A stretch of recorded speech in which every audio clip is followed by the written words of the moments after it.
नमस्कार, मी प्राजक्ता तांडेल. बुलेटिनमध्ये आपलं सगळ्यांचं स्वागत. आणि बातमीपत्राच्या सुरुवातीला नाशिकमधून एक मोठी बातमी. नवीन वर्षाच्या सुरुवातीलाच नाशिकच्या इगतपुरी मुंडे गावाजवळ असलेल्या जिंदाल कंपनीत भीषण आग लागली आहे. सकाळच्या सुमारास स्फोट होऊन आग लागल्याची माहिती समोर येते. जिंदाल ग्रुपची पॉलिफिल्मची निर्मिती करणाऱ्या या कंपनीमध्ये आधी स्फोट झाला आणि त्यानंतर आग लागली. या आगीमध्ये काही कर्मचारी गंभीर जखमी झाल्याची माहिती मिळते, तर काही कर्मचारी हे आत अडकल्याची प्राथमिक माहिती समोर येते. या आगीचे लोण दूरवर दिसत होते, तर नाशिक ग्रामीण अग्निशमन दलाचे जवान हे घटनास्थळी दाखल झालेले आहेत. आणि या संदर्भात अधिक माहिती देत आहेत आमचे प्रतिनिधी लक्ष्मण घाटोळ आपल्यासोबत जोडले गेलेले आहेत. लक्ष्मण, जिंदाल कंपनीमध्ये ही भीषण आग लागलेली आहे. आगीवर नियंत्रण मिळवण्यात यश आलेलं आहे का? खरं तर ही आग इतकी भीषण आहे की या आगीवर पुढच्या 8 ते 10 तास नियंत्रण मिळवता येईल अशी शक्यता अग्निशमन दलाच्या अधिकाऱ्यांनी देखील वर्तवलेली आहे की ही आग पुढच्या 8 तास विझेल अशी परिस्थिती नाहीये. कारण ही आग साधारणतः 5 एकरचा जो प्लॅन्ट आहे त्याला पूर्ण ही आग पसरलेली आहे आणि त्यामुळे आगीची भीषणता अतिशय मोठी आहे. या आगीमध्ये साधारणतः 50हून अधिक लोकांचा मृत्यू झाला असावा असा देखील जो आहे केला जातोय, अंदाज व्यक्त केला जातोय. त्यामुळे आता घटनास्थळी अग्निशमन बंब आग विझवण्यासाठी रवाना झालेले आहे. तर आताची एक मोठी अपडेट जी आपल्या हातामध्ये आलेली आहे त्या अपडेटनुसार नाशिकचा जिल्हा रुग्णालयातला साधारणतः 50 बेडचा एक तो पूर्णतः रिकामा करण्याचं काम हाती घेण्यात आलेलं आहे. 50 बेड जे आहे ते खाली करण्यात आलेले आहे आणि त्या ठिकाणच्या जिल्हा रुग्णालयाच्या साधारणतः सुधीक अँब्युलन्स जे आहेत आता जिंदाल कंपनीच्या दिशेने रवाना करण्यात आलेला आहे. मोठ्या प्रमाणात यामध्ये जीवितहानी होण्याची शक्यता देखील आता वर्तवली जाते.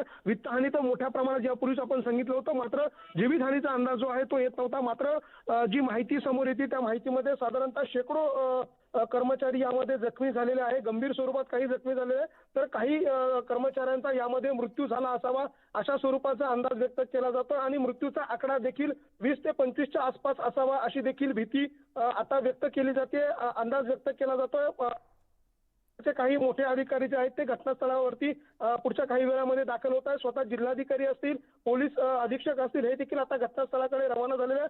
आगीचा स्वरूप आणि व्याप्ती जर बघितली तर अशी अतिशय मोठ्या स्वरूपाची ही आग आहे. एक मोठी इंडस्ट्री नाशिक इगतपुरी MIDC मधली ती ओळखली जाते. साधारणतः 5 ते 10 हजार कर्मचारी या इंडस्ट्रीमध्ये काम करतात आणि त्यामुळे या पहिल्या शिफ्टसाठी साधारणतः 1.5 ते 2,000 कर्मचारी एका वेळी कामावरती होते असा अंदाज होता आणि त्यामुळे जर आग लागली असावी ती सुरुवातीला एखाद्या शॉर्ट सर्किटमुळे लागली असेल तर कदाचित नागरिक जे आहेत किंवा कर्मचारी जे आहेत त्या ठिकाणून बाहेर पडले असावे. मात्र आता अंदाज असा व्यक्त केला जातो का अचानकपणे स्फोट झाला आणि स्फोट झाल्याबरोबर अनेक लोक जखमी झाले, काही चक्कर येऊन त्या ठिकाणी पडले आणि कदाचित तेच लोक त्या ठिकाणी अडकून त्यांचा मृत्यू झाला असावा असा अंदाज व्यक्त केला जातोय. स्फोटामुळे कदाचित मृत्यूचा आकडा वाढू शकतो आणि जखमी केवळ शॉर्ट सर्किट अशा किरकोळ कारणामुळे जर आग लागली असती तर निश्चितपणे हे लोक बाहेर पडू शकले असते, कारण बाहेर पडण्यासाठी खूप मोठी जागा त्या ठिकाणी आहे.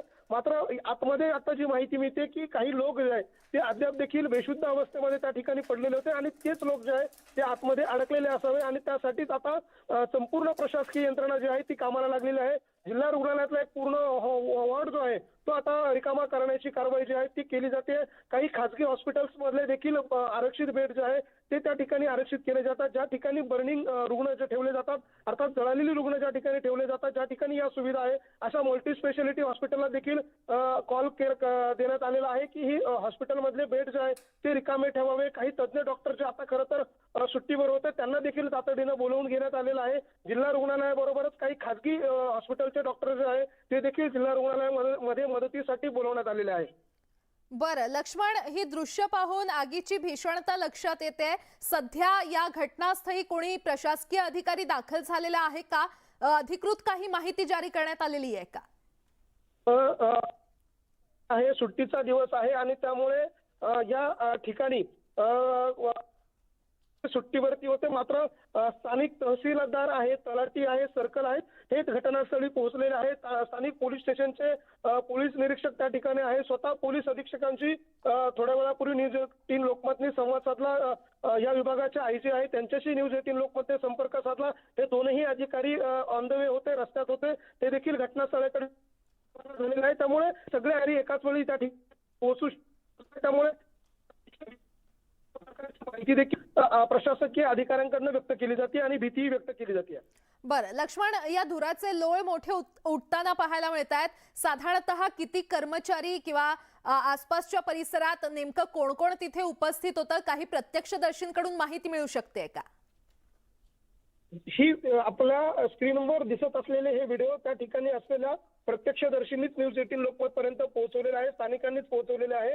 आणि ह्या व्हिडिओमध्ये जर बघितलं तर काही सिलेंडरचे स्फोट देखील होताना आपल्याला पाहायला मिळते आणि त्या स्फोटाचा आवाज साधारणतः 5 किलोमीटरच्या आजूबाजूला कंपनीपासून 5 किलोमीटरच्या अंतरात असलेल्या गावांपर्यंत पोहोचला. इतका भीषण आवाज त्या स्फोटाचे होते अशी माहिती जी आहे ती स्थानिकांकडून दिली जाते. साधारणतः आग लागून 3 ते 3.5 तास उलटून गेलेले आहेत, तरी देखील आग जी आहे ती कमी न होता वाढताना आपल्याला पाहायला मिळते. जर आगीचा प्रेमायसेस जर बघितला तर मी सुरुवातीपासून सांगतोय 4 ते 5 एकर च्या परिसरामध्ये ही आग पूर्णतः पसरलेली आहे आणि त्यामुळे या आगीची भीषणता आणि धाक जी आहे ती या दृश्यांमधूनच खरं तर दिसते. आगीचे लोट आपल्याला हवेमध्ये पाहायला मिळत आहे, धुराचे लोट या ठिकाणी दिसत आहे. आग देखील भडकतानाच आपल्याला पाहायला मिळते. अग्निशमन दलाचे बंब जे आहे ते कुठेतरी अपुरे या ठिकाणी आपल्याला पडताना पाहायला मिळत आहे. मात्र अशा सगळ्या परिस्थितीमध्ये जी आजूबाजूचे जिल्हे असतील, आजूबाजूचे भाग असतील त्या ठिकाणचे अग्निशमन दलाचे बंब जे आहे ते त्या ठिकाणी रवाना केले जात आहे. स्वतः नाशिक महानगरपालिकेकडे साधारणतः 20 ते 25 बंब जे आहे ते अग्निशमन दलाचे आहे ते यापूर्वीच घटनास्थळाकडे रवाना झाले. त्याचबरोबर नाशिकच्या अंबड औद्योगिक वसाहतीकडे स्वतंत्र 3 ते 4 बंब आहे. सातपूर औद्योगिक वसाहतीकडे देखील काही बंब आहेत, ते देखील घटनास्थळाकडे रवाना करण्यात आले. तर ठाणे आणि शहापूर या देखील औद्योगिक वसाहतीतून मदत मागवण्यात आलेली आहे. त्या ठिकाणचे देखील अग्निशमन दल ते देखील आता या जिंदाल कंपनीच्या दिशेने रवाना झालेले आहे. जिंदाल कंपनी ही नाशिक औद्योगिक वसाहतीतील सगळ्यात मोठ्या कंपन्यांमध्ये मोडली जाणारी ही कंपनी आहे आणि म्हणूनच या आगीबाबतची भीती जी आहे ती अधिक व्यक्त केली जाते. विशेषतः या आगीचं ज्या ठिकाणी ज्या कंपनी लागली त्या जिंदाल कंपनीमध्ये स्थानिक कर्मचारी फार कमी प्रमाणात आहे, त्यामुळे त्या ठिकाणची माहिती समोर येत नाहीये. कारण या ठिकाणी परप्रांतीय अर्थात उत्तर भारतीय लोक जे आहे, कारण या ठिकाणचं काम जे आहे ते खूप हार्डवर्क आहे आणि त्यामुळे त्या ठिकाणी इतर भागातले जे परप्रांतीय लोक आहे ते त्या ठिकाणी मोठ्या प्रमाणात काम करत असतात. त्यामुळे त्यांची नातेवाईक जे आहे ते समोर येऊ शकत नाहीये, ते त्यांच्याशी संपर्क होऊ शकत नाहीये. त्यामुळे ह्या आगीमध्ये नेमकं कोण कोण अडकलं त्याची माहिती समोर येत नाहीये. मात्र पुढच्या काही वेळामध्ये प्रशासनातल्या अधिकाऱ्यांच्या काही लोकांना आतमध्ये जर जाता आलं तर निश्चितपणे यामध्ये किती लोक अडकलेले आहे याचा एक आकडा जो आहे तो समोर येऊ शकतो आणि या सगळ्या आगीच्या प्रकरणामध्ये नेमकं सध्याची स्थिती काय आहे ती देखील समजून येईल. मात्र आता जी पुन्हा माहिती हातात आलेली आहे का साधारणतः 2 ते 3 किलोमीटरचा प्रिमायसेस कंपनीच्या आजूबाजूचा तो पूर्णतः पोलिसांनी सील केलेला आहे. सर्वसामान्य नागरिकांना त्या ठिकाणी जाऊ दिलेलं जात नाहीये. त्याचबरोबर साधारणतः अर्धा ते 1 किलोमीटर परिसरामध्ये असलेली जी परिसर आहे, छोट्या झोपड्या असतील, घरं असतील, त्यांना देखील खाली करण्याचं काम जे आहे ते प्रशासनाच्या वतीने हाती घेण्यात आलेलं आहे.